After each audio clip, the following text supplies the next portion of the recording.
Hello, আমার বাবুটার কি রাগ ভেঙেছে? কিসের বাবু? তোমাকে বলেছি না আমাকে আর ফোন দিবা না। ফোন দিয়েছো কেন? তোমার সাথে কথা না বলে কি আমি থাকতে পারি বলো? আর বয়ফ্রেন্ডের সাথে এইভাবে কেউ রাগ করে থাকে? তোমার মতো ভীতু বয়ফ্রেন্ড আমার লাগবে না। আমার কপালটাই খারাপ, তোমার মতো একটা ভীতু ডিম জুটেছে আমার কপালে। আচ্ছা শুনো না বাবু, আমি কি করব বলো? তুমি আমাকে রাত 12টায় তোমাদের বাসায় রেখেছো। এত রাত্রে যদি লুকিয়ে তোমাদের বাসায় যাই তোমার সাথে দেখা করতে, তখন যদি তোমার বাবা আমাকে দেখে ফেলে, আমাকে তো জ্যান্ত পুঁতে ফেলবে। ও আচ্ছা, তা আমার বাবাকে যদি এতই ভয় পাও তাহলে আমার সাথে রিলেশনে গিয়েছিল কেন? তখন মনে ছিল না? তোমার মতো এত আনরোমান্টিক আর ভীতু বয়ফ্রেন্ড আমার দরকার নেই। ফোন রাখো। শুনো না, হ্যালো হ্যালো।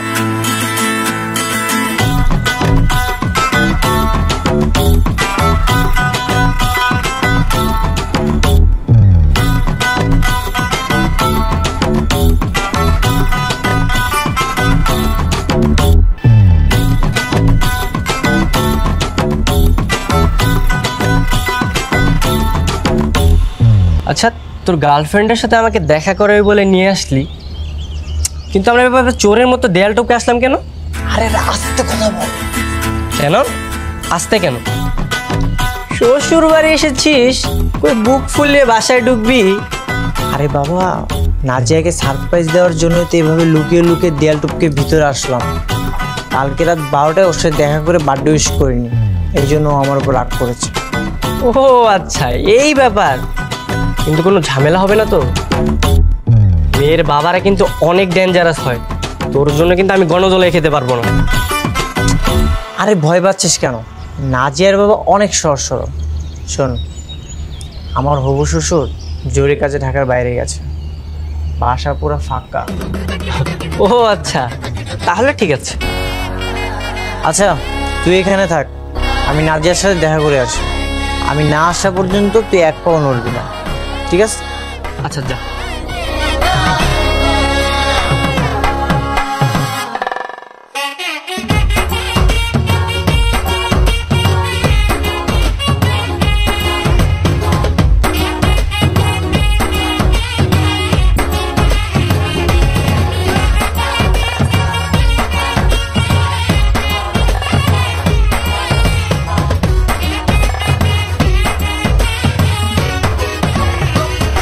বেবি,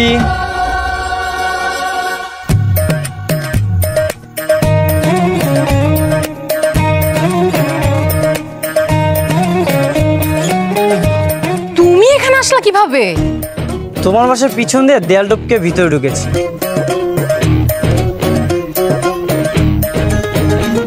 চোরের মতো এখন বাসার ভেতর ঢুকতে ভয় করেনি? ভয় করবে কেন? আর আজকে আমি একা আসছি নাকি, সাথে একটা ফ্রেন্ডকেও নিয়ে এসেছি। বন্ধুকে নিয়ে এসেছো? কই কই সে?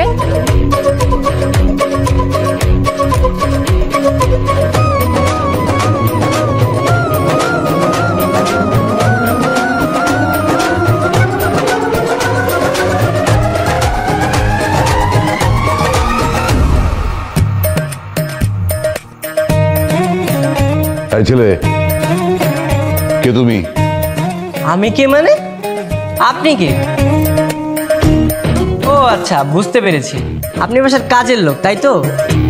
আচ্ছা যান, আমার জন্য তাড়াতাড়ি এক কাপ কফি বানিয়ে নিয়ে আসেন। কি? আমি তোমার জন্য কফি বানিয়ে নিয়ে আসবো? তো কি, আমি আপনার জন্য কফি বানিয়ে নিয়ে আসবো? আপনি কাজের লোক হয়ে মুখের উপর এত কথা বলছেন কেন? হ্যাঁ, যেটা বলছি সেটা করেন, যান। আচ্ছা আচ্ছা আচ্ছা, আমি বেশি কথা বলে ফেলছি তাই না? আচ্ছা আচ্ছা, তা আপনি এই বাড়িতে কি কাজে এসেছেন স্যার? উফ, কতবার বলবো, আমি এই বাসার হবু জামাই। আমি আমার হবু বউয়ের সাথে দেখা করতে এসেছি। তো আপনার হবু শ্বশুরকে কি আপনি চিনেন? আরে এখন শ্বশুর টশুর চেনার টাইম নেই, ওসব বিয়ের পরে হবে, দেখা যাবে। আমি আপনার হবু শ্বশুর। হবু শ্বশুর? হ্যাঁ জি।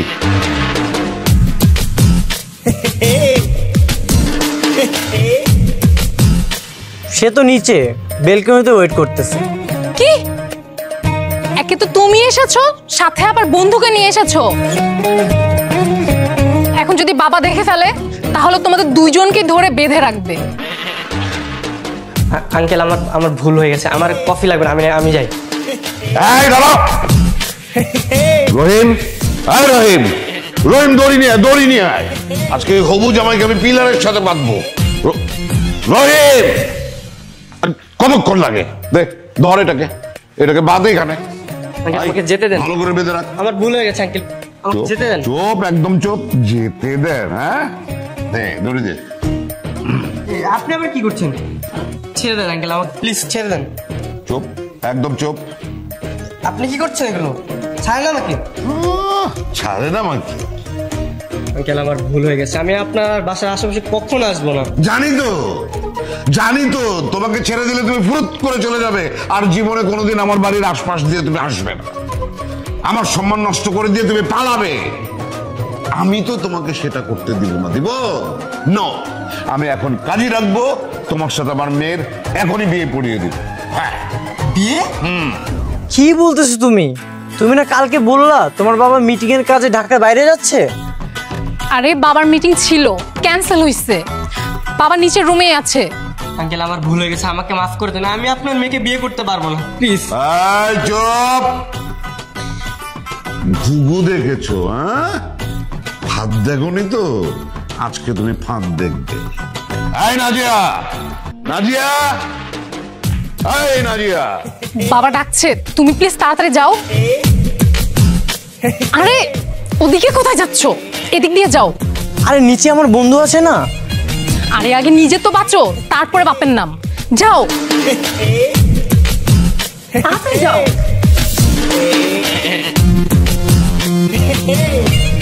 হ্যাঁ বাবা আসছি। এই নাজিয়া, এই জি বাবা। আমার আড়ালে বাড়িতে এসব কি করছে? সম্পূর্ণ অপরিচিত যুবক বয়সের একটি ছেলে বাড়ির ভেতরে ঘুরঘুর করছে, এসবের মানে কি? বাবা ওই ছেলেটা। থাক, আমি যা বোঝার বুঝে গিয়েছি। ওই ছেলেটা তোর বয়ফ্রেন্ড, তাই তো? একদম কথা বলবি না, একদম কথা বলবি না। আমি সেরকম বাপ না যে দুই একটা বকা দিয়ে সব ধামাচাপা দিয়ে ফেলবো। আমি ছেলেটিকে বেঁধে রেখেছি। হ্যাঁ, রহিমার আমি ওকে বেঁধে রেখেছি। এখন আমি কাজী অফিসে গিয়ে কাজী আনবো, তারপর তোদের দুজনের বিয়ে পড়িয়ে দেবো। বাবা কি বলছো এসব? বেঁধে রেখেছো মানে? লোকজন জানাজানি হলে কি বলবে? চুপ কর। লোকজন জানাজানি হলে কি বলবে, এটা আগে মনে ছিল না তোর? আগে ভাবিসনি কেন? এখন আমি যেটা বলেছি সেটাই হবে।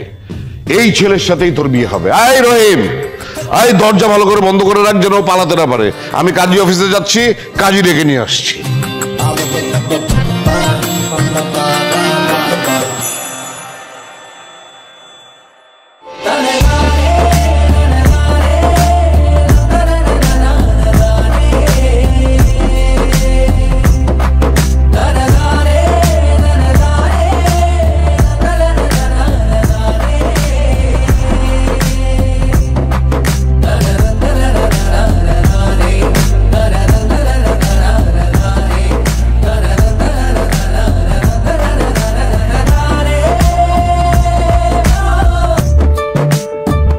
হ্যালো, তাকিয়ে আছেন কেন? আপনার বন্ধু পালিয়ে গেছে, আপনি পালাতে পারেননি? কিছু বলছেন না যে? আর বাসার ভেতর কেন ঢুকেছেন? জামাই আদর খেতে? শুনুন, বাবা কিন্তু কাজই রাখতে গেছে। আমি আপনার রশি খুলে দিচ্ছি, আপনি এখন এখান থেকে পালিয়ে যাবেন, নইলে কিন্তু বাবা আমার সাথে আপনাকে বিয়ে দিয়ে দিবে।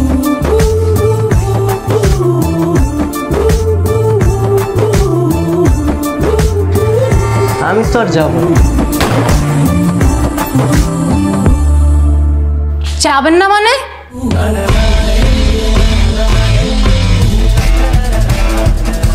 এই বিয়েতে আমার কোনো আপত্তি নেই, আমি রাজি আছি। রাজি মানে? এই আপনার কি মাথায় সমস্যা? কি বলছেন আপনি?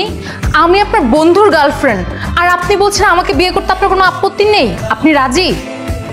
আরে এমন মেয়ে পেলে তো যে কেউ বিয়ে করতে রাজি আছে, আমি এই চান্স হাতছাড়া করতে চাই। এ তো মহা পাগলের পাল্লায় পড়েছি। Wait,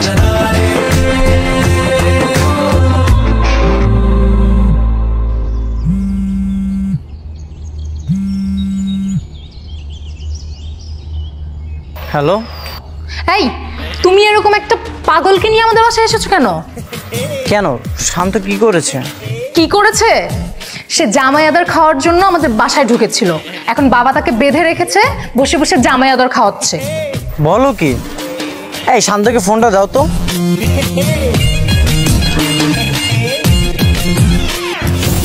hello Miraj.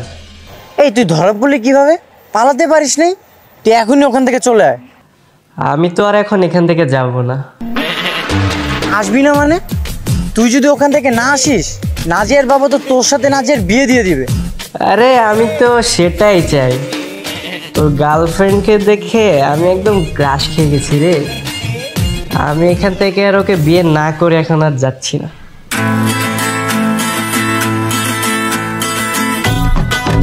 নাজিয়া তোমাকে দেখেও পাগল হয়ে গেছে। তুমি যেভাবে হোক তোমাদের বাসা থেকে ওকে বের করার একটা ব্যবস্থা করো। আমি তো ওকে বের করে দিব না। আমি সিদ্ধান্ত নিয়ে নিয়েছি, আমি ওকেই বিয়ে করব। কারণ তোমার মতো ভীতু ছেলেকে বিয়ে করার থেকে তোমার বন্ধুকে বিয়ে করা ভালো। সে অন্তত তোমার মতো আমার বাবার ভয়ে বাসা থেকে পালিয়ে যাচ্ছে না। নাজিয়া তুমি এটা কি বলতেছো? তোমাদের দুজনের মাথায় গেছে নাকি? Hello hello.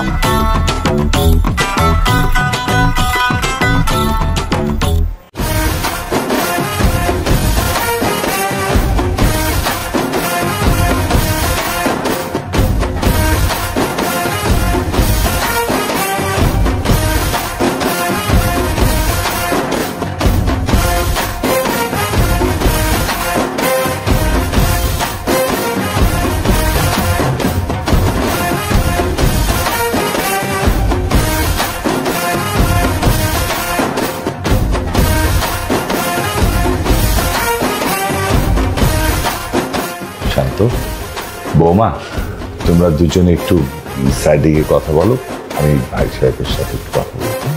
যাও। চলো যাই। মা যা যা।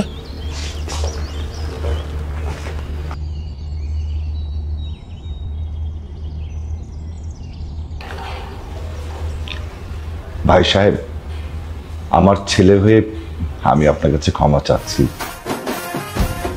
আসলে আমার ছেলে যে এরকম একটা কাজ করবে সেটা আমি কল্পনাতে ভাবতে পারিনি। আরে এখন এসব কথা বলে কি লাভ? এখন তো আমরা বিয়েই হয়ে গিয়েছে, তাই না? বিয়েটা তো হয়ে গিয়েছে। আমাদের সবচেয়ে ভালো হয় যে আমরা পুরোনো কথাগুলো এখন ভুলে যাই। তবে আপনার মেয়েটাকে কিন্তু আমার খুব পছন্দ হয়েছে। ভারী মিষ্টি একটা মেয়ে, আমার ছেলের সাথে খুব মানিয়েছে, তাই না? হ্যাঁ হ্যাঁ, তো ভাই সাহেব, ওই তাড়াহুড়ো করে তো সব কিছু হয়ে গেল। তাহলে এবার আমরা একটা দিনক্ষণ ঠিক করে ওদের বিয়ের অনুষ্ঠানটা করে ফেললি। তা তো অবশ্যই। আমার কিন্তু একটাই ছেলে, বিয়ের অনুষ্ঠানটা কিন্তু আমি ধুমধাম করে করতে চাই। কি বলেন? হ্যাঁ হ্যাঁ, সে তো হবেই। তো আমার একটা কথা আছে, মানে আমার মেয়েটা তো খুব আদরের, ওকে কিন্তু আপনার নিজের মেয়ে করে রাখতে হবে। ভাইজান, আপনার মেয়েকে নিয়ে কোনো ধরনের দুশ্চিন্তা করবেন না। আপনার মেয়ে মানে আমার নিজের মেয়ে। তাহলে ভাইজান, আমি আজকে চলেন, আমি এগিয়ে দিই। আচ্ছা ঠিক আছে, চলেন কাজী সাহেব, একসাথে আমরা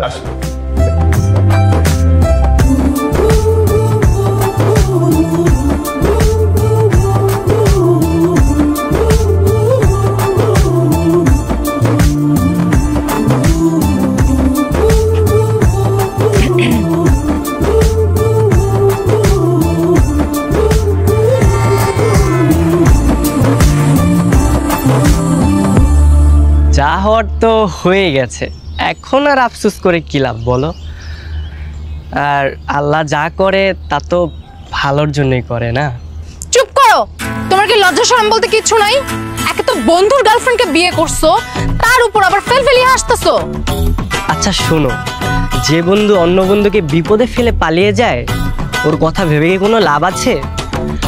আর আগে তো তুমি আমার বন্ধুর গার্লফ্রেন্ড ছিলে, কিন্তু এখন তুমি মিরাজের ভাবি।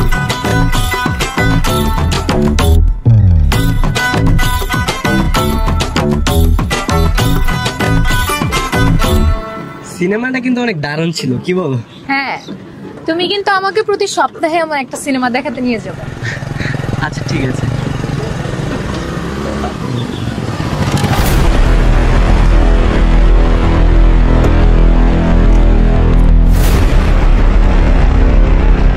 নাজিয়া, কি ব্যাপার? তুমি ওর সাথে রিক্সায় ঘুরতেছো কেন? আমি এই কয়েকদিন তোমাকে কতবার কল করেছি, তুমি আমার একটা কল পর্যন্ত রিসিভ করোনি। কিন্তু কেন?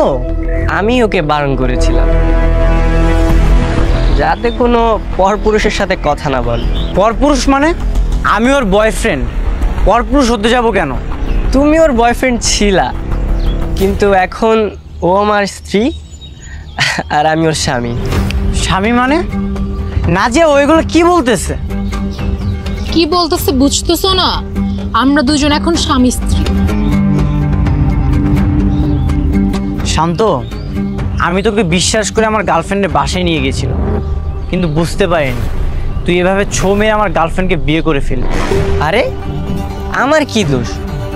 তুই তো আমাকে বিপদে ফেলে পালিয়ে চলে এসেছিলি, কিন্তু নাজিয়ার বাবা আমাকে এত জোরাজোরি করলো যে আমি আর না করতে পারলাম না। শান্ত, তুই কাজটা একদমই ঠিক করিসনি। এই তুই রিক্সা থেকে নাম, আমার গার্লফ্রেন্ডকে আমাকে ফিরিয়ে দে। তুই নাম। এই খবরদার, আমার হাজবেন্ডের গায়ে একটাও হাত দিবা না। আর আমি শান্তকে নিয়ে অনেক ভালো আছি, আর তোমার সাথে আমার যা ছিল তা আজকের পর থেকে সব এখানেই শেষ। এখানে শেষ বললেই হলো? এইভাবে নিজের গার্লফ্রেন্ডকে নিয়ে অন্য একজন রিক্সায় ঘুরাঘুরি করবে, সেটা কোনো বয়ফ্রেন্ডই কখনো মেনে নিতে পারে না। সেটা আগে মাথায় ছিল না? প্রেম করতে গেলে একটু সাহসী আর ডেয়ারিং হতেই হয়, নাইলে নিজের গার্লফ্রেন্ডকে এভাবে অন্য কেউ এসে ছু মেরে নিয়ে যাবে, নাইলে এভাবেই হা করে থাকতে হবে। আচ্ছা বন্ধু শোন, এখন সর, তো রাস্তাটা ছাড়, আমাদের আবার বাসায় যেতে হবে। তোর ভাবি আবার রোদ সহ্য করতে পারে না, বুঝছিস? আর শোন, মাঝে মাঝে বাসায় আসিস তোর ভাবির হাতে রান্না খেতে। আচ্ছা ঠিক আছে, তুই থাক, তোর সাথে পরে আবার দেখা হবে, ঠিক আছে? এই মামা যাও।